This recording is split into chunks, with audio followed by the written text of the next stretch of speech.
ઉનાળાની શરૂઆત થઈ છે હજુ તો અને ત્યાં તો વડોદરા શહેરમાં પાણીનો કકડાટ પણ શરૂ થઈ ગયો છે।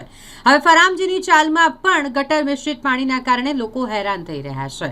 વડોદરા શહેરના સ્ટેશન વિસ્તારમાં આવેલી ફરામજીની ચાલ જે એસટી ડેપોના બિલકુલ અડીને આવેલી છે, ત્યાં પીવાના પાણીની લાઇનમાં ગટરનું ગંદુ પાણી મિશ્રિત થઈને આવે છે અને જેના કારણે રોગચાળો ફાટી નીકળે તેવી દહેશત વચ્ચે આ લોકો રહી રહ્યા છે। ફરામજીની ચાલમાં છેલ્લા ઘણા સમયથી આ જ પ્રકારની પરિસ્થિતિ છે। હજુ તો ઉનાળો શરૂ જ થયો છે અને ત્યાં પાણીનો કકડાટ પણ શરૂ થઈ ગયો। ઘણા બધા એવા વિસ્તાર કે જ્યાં પાણી નથી મળતું અને જ્યાં પાણી મળે છે ત્યાં દૂષિત પાણી, ગટર મિશ્રિત પાણી મળી રહ્યું છે। અત્યારે જે પાણી ફરામજીની ચાલમાં આવે છે તે પાણી કાળું અને દુર્ગંધ મારતું આવે છે।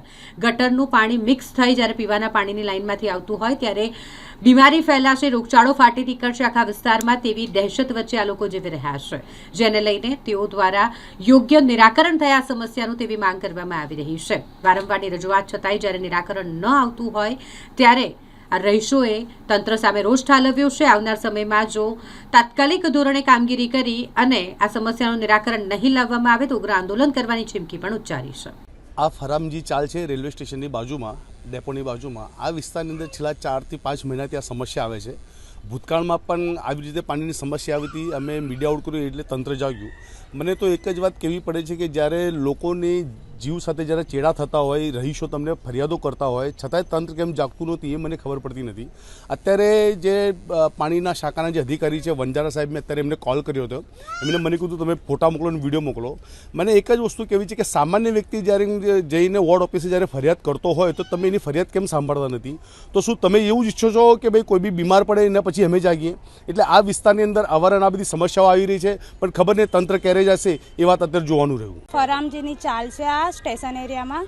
અહીંયા અમારા ત્યાં કેટલા મહિનાથી પાણી બહુ જ ખરાબ આવી રહ્યું છે, જેના કારણે છોકરાઓને બધા બહુ જ બીમાર પડી રહ્યા છે।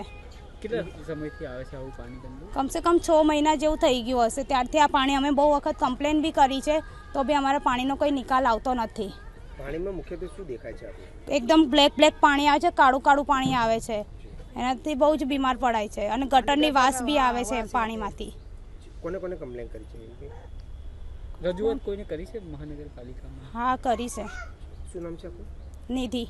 નિધિ પ્રેમલ માંડરે।